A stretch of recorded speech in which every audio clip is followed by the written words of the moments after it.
Hey there, welcome to or back to the channel.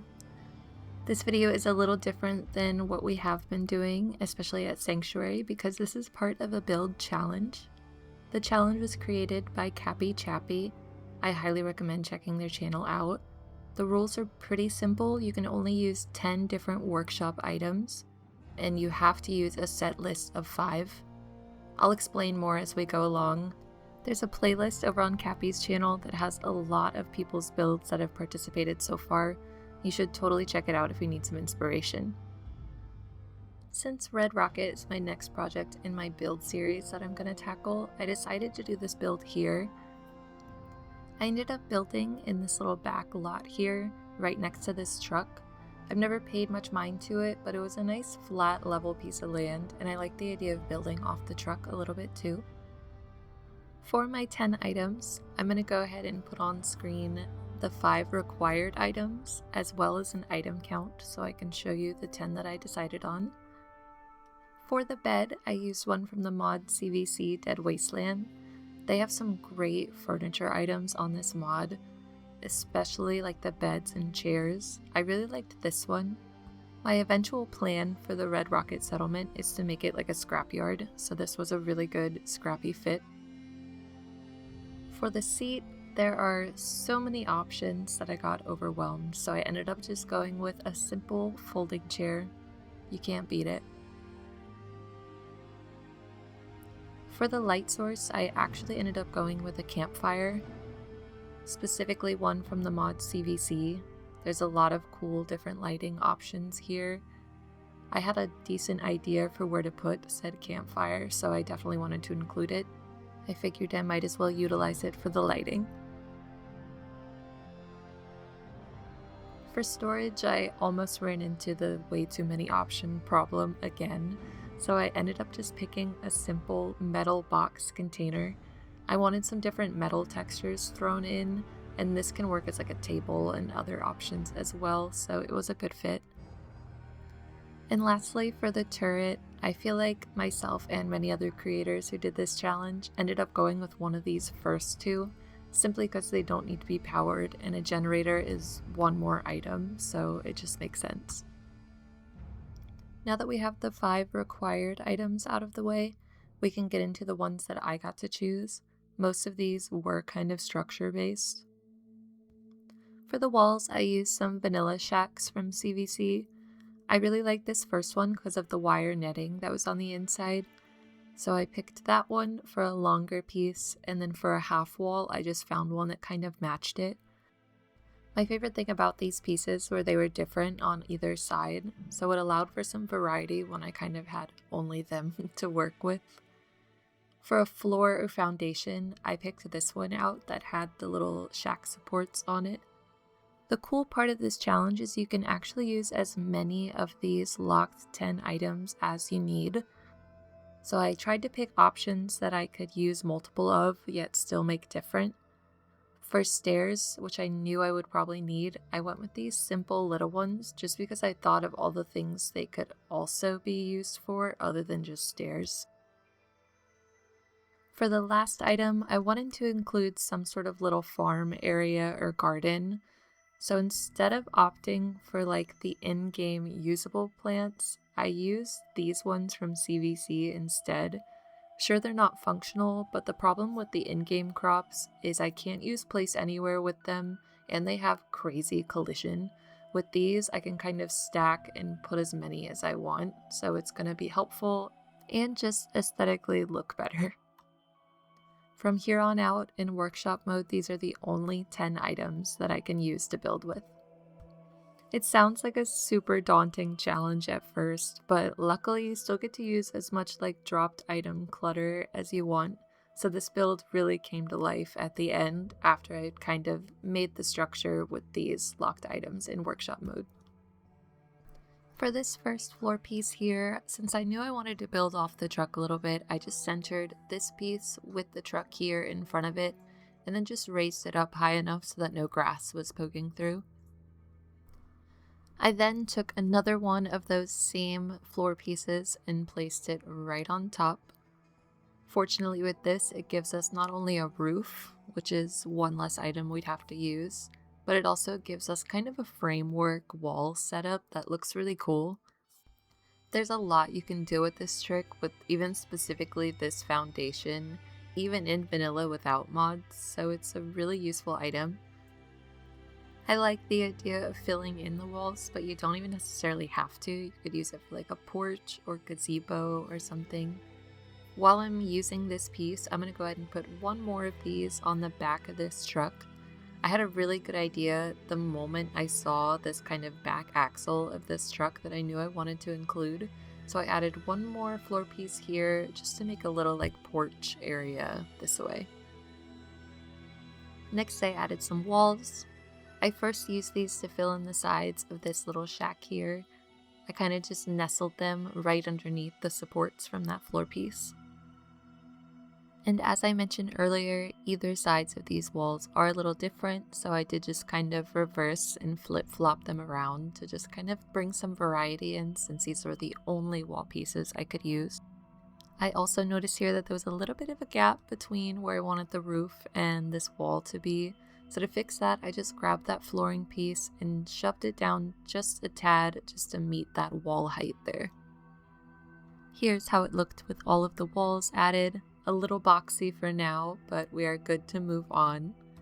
I knew I wanted some sort of fenced in spot right next to this shack here for a garden, and I couldn't use fences obviously, so for that we're gonna get our good old pillar. If you somehow haven't seen this trick yet, you use a pillar and place it close enough to the item you want to use this with. And because the pillar has no collision with the ground and can sink down, it's also going to take that item if you group select by holding A with it. So using this trick, I am going to make this wall a fence. So we're just going to drop it down to about a fence level height, line it up with the house, and place it using this. Tools like these are proof that even if you're someone like me who uses mods, you can learn a lot from the no mod building community as well. Some of my favorite Fallout creators are those that don't use mods for this very reason. I just learn so much every time I watch their videos. Now that we've fenced in a spot for our crops to go, we can move on to some stairs. The obvious place for them to go first is right up here at the entrance to the shack, that way it's actually usable. Then I got a little funky with them. I placed some along the top of the shack just to give it like a roof look, that way it didn't look so boxy. I placed a couple like horizontally down the sides. And then for the fronts and backs, I just flipped the stairs the opposite direction and placed it right in the center of those ones going on the sides. I thought this was a really cool idea, and it gave us a nice scrappy frameworked roof to go with our scrappy frameworked shack. I then continued going nuts with these stairs and even added some onto this truck. I like the idea of maybe settlers were starting to build something onto the truck, or even just make it kind of fit in with the rest of the build. It looked cool either way. The one I placed on the front I actually used as a little shelf later, and then I just threw a couple onto the roof here just to look like they were building onto it. I really like the kind of put together scrappy look that it gave.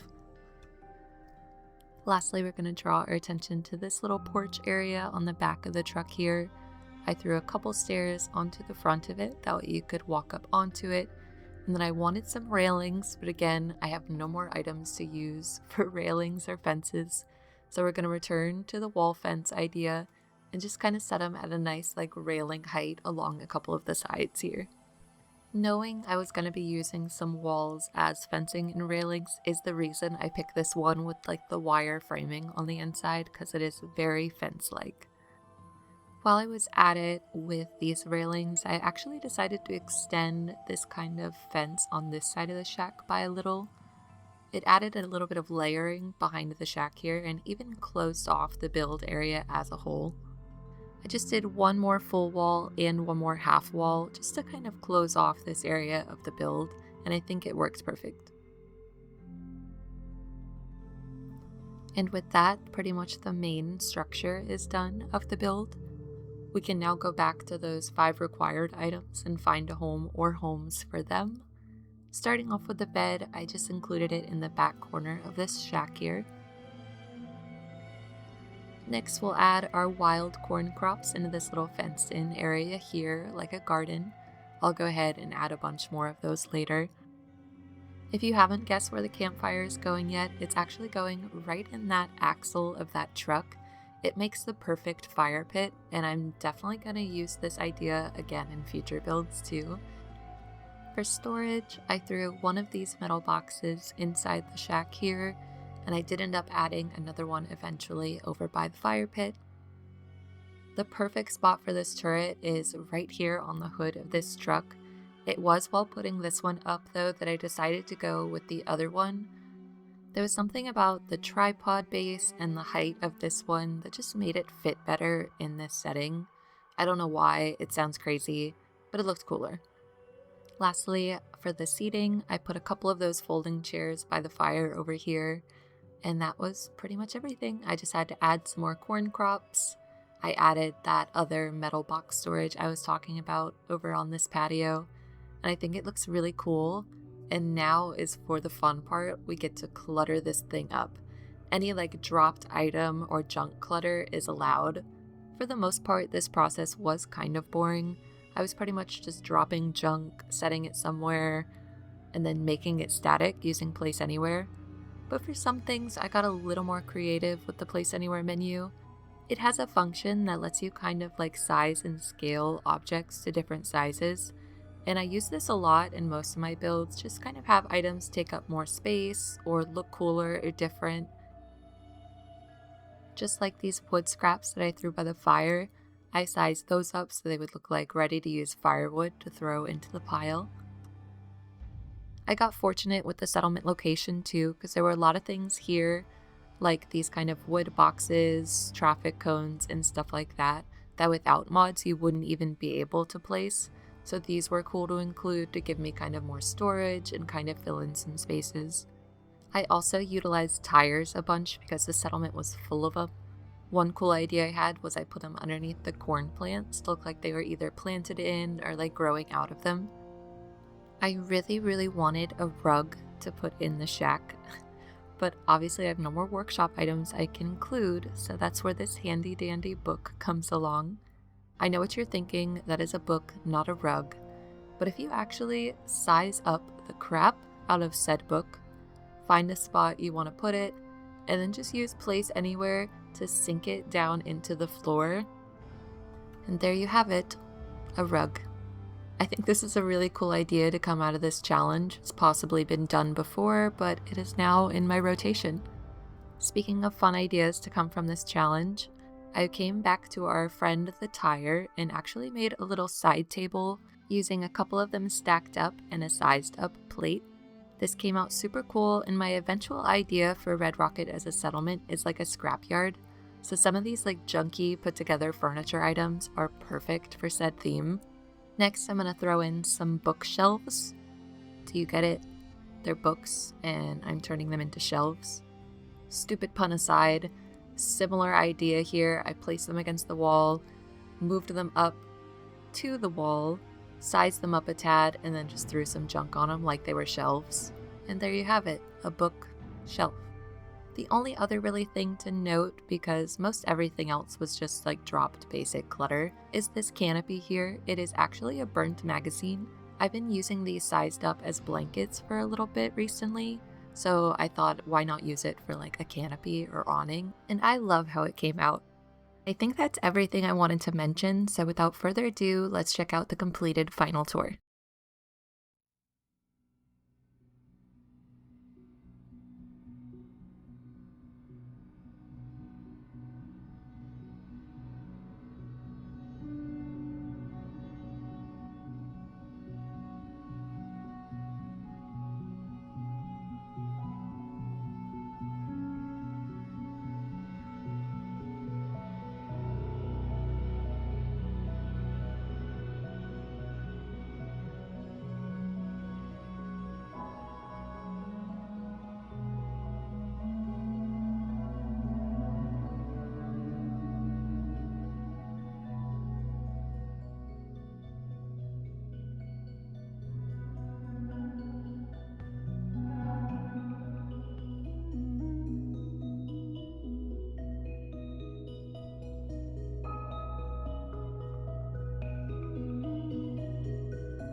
Well, that is about it for this video. I hope you enjoyed not only the build, but my take on this really fun challenge.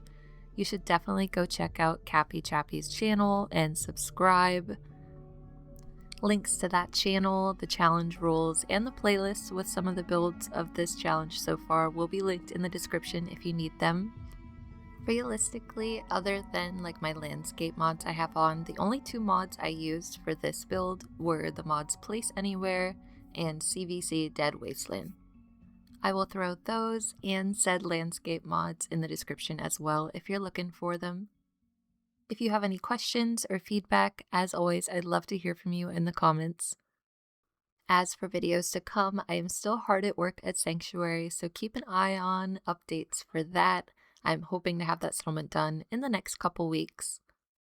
I am super close to 1,000 subscribers, which is very exciting. Be sure to subscribe if you are not yet. Thank you so much for watching, and I'll see you in the next one.